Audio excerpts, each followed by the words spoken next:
ನಮಸ್ಕಾರ ವೀಕ್ಷಕರೇ, V voice ಕನ್ನಡದ ಮತ್ತೊಂದು ವಿಡಿಯೋಗೆ ನಿಮಗೆಲ್ಲ ಸ್ವಾಗತ.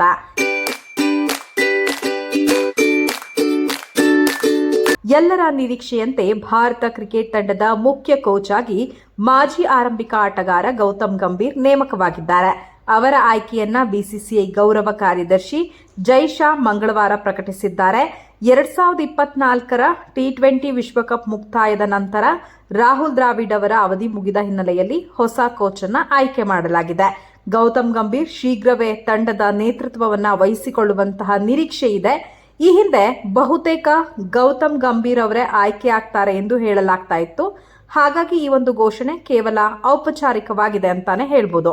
ಭಾರತೀಯ ಕ್ರಿಕೆಟ್ ತಂಡದ ನೂತನ ಮುಖ್ಯ ಕೋಚ್ ಆಗಿ ಗೌತಮ್ ಗಂಭೀರ್ ಅವರನ್ನ ಸ್ವಾಗತಿಸಲು ನನಗೆ ತುಂಬಾ ಸಂತೋಷವಾಗ್ತಾ ಇದೆ. ಆಧುನಿಕ ಕ್ರಿಕೆಟ್ ವೇಗವಾಗಿ ವಿಕಸನಗೊಂಡಿದೆ ಮತ್ತು ಗೌತಮ್ ಈ ಬದಲಾವಣೆಯನ್ನ ಹತ್ತಿರದಿಂದ ನೋಡಿದ್ದಾರೆ. ತಮ್ಮ ವೃತ್ತಿ ಜೀವನದುದ್ದಕ್ಕೂ ವಿವಿಧ ಪಾತ್ರಗಳಲ್ಲಿ ಉತ್ತಮ ಸಾಧನೆ ಮಾಡಿದ ಗೌತಮ್ ಭಾರತೀಯ ಕ್ರಿಕೆಟ್ ಅನ್ನ ಮುನ್ನಡೆಸಲು ಸೂಕ್ತ ವ್ಯಕ್ತಿ ಎಂದು ನನಗೆ ವಿಶ್ವಾಸವಿದೆ. ಭಾರತ ಕ್ರಿಕೆಟ್ ತಂಡದ ಬಗ್ಗೆ ಅವರ ಸ್ಪಷ್ಟ ದೃಷ್ಟಿಕೋನ, ಅವರ ಅಪಾರ ಅನುಭವ ಹೊಸ ಭಾಷ್ಯವನ್ನ ಸೃಷ್ಟಿಸಲಿದೆ. ಹೊಸ ಪ್ರಯಾಣವನ್ನ ಪ್ರಾರಂಭಿಸುವ ಅವರಿಗೆ ಬಿಸಿಸಿಐ ಸಂಪೂರ್ಣವಾಗಿ ಬೆಂಬಲಿಸುತ್ತದೆ ಎಂದು ಜೈ ಶಾ ತಮ್ಮ ಸಾಮಾಜಿಕ ಮಾಧ್ಯಮವಾದಂತಹ ಎಕ್ಸ್ನಲ್ಲಿ ಬರೆದುಕೊಂಡಿದ್ದಾರೆ.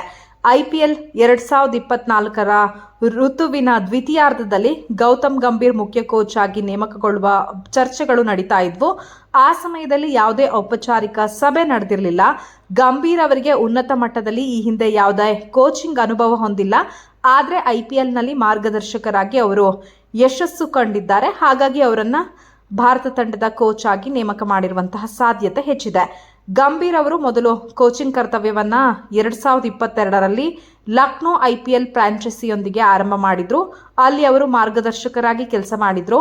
Andy flower ತರಬೇತುದಾರರಾಗಿದ್ರು.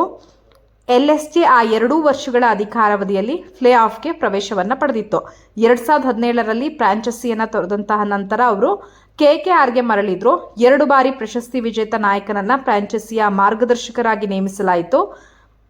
ಅದು ತಕ್ಷಣ ಪರಿಣಾಮ ಬೀರ್ತು ಅಂತಾನೆ ಹೇಳ್ಬೋದು. ಮೇ 26ರಂದು ಕೆಕೆಆರ್ ತಮ್ಮ 3ನೇ ಐಪಿಎಲ್ ಕಿರೀಟವನ್ನ ಮುಡಿಗೇರಿಸಿಕೊಂಡಿತ್ತು. ಎಲ್ಲವೂ ಗಂಭೀರ್ ಅವರ ಕೋಚಿಂಗ್ ಸಾಮರ್ಥ್ಯ ಮತ್ತು ಕಾರ್ಯತಂತ್ರದಿಂದಲೇ ಎಂಬುವಂತಹ ಮಾತುಗಳು ಕೂಡ ಆ ಸಂದರ್ಭದಲ್ಲಿ ಕೇಳಿ ಬಂದ್ವು. ವಿವಿಎಸ್ ಲಕ್ಷ್ಮಣ್ ಮಾರ್ಗದರ್ಶನದಲ್ಲಿ ಭಾರತ ತಂಡ ಪ್ರಸ್ತುತ ಜಿಂಬಾಬ್ವೆ ವಿರುದ್ಧ 5 ಪಂದ್ಯಗಳ ಟಿ20 ಇಂಟರ್ನ್ಯಾಷನಲ್ ಸರಣಿಯನ್ನ ಆಡ್ತಾ ಇದೆ. 3 ಟಿ20 ಮತ್ತು 3 ಏಕದಿನ ಪಂದ್ಯಗಳನ್ನೊಳಗೊಂಡ ಶ್ರೀಲಂಕಾ ಸರಣಿಯ ಜವಾಬ್ದಾರಿಯನ್ನ ಗೌತಮ್ ಗಂಭೀರ್ ವಹಿಸಿಕೊಳ್ಳಲಿದ್ದಾರೆ. ಪ್ರವಾಸ ಜುಲೈ 27ರಿಂದ ಆರಂಭ ಆಗುತ್ತೆ ಮತ್ತೆ ಆಗಸ್ಟ್ 7ರಂದು ಕೊನೆಗೊಳ್ಳುತ್ತೆ. ಬಹುತೇಕ ಗೌತಮ್ ಗಂಭೀರ್ ಅವರೇ ಮುಖ್ಯ ಕೋಚ್ ಆಗ್ತಾರೆ ಅನ್ನುವಂತಹ ಮಾತುಗಳು ಕೇಳಿ ಬಂದಿತ್ತು. ಸೊ ನಿರೀಕ್ಷೆಯಂತೆಯೇ ಭಾರತ ಕ್ರಿಕೆಟ್ ತಂಡದ ಮುಖ್ಯ ಕೋಚ್ ಆಗಿ ಈಗ ಗೌತಮ್ ಗಂಭೀರ್ ಅವರು ನೇಮಕವಾಗಿದ್ದಾರೆ.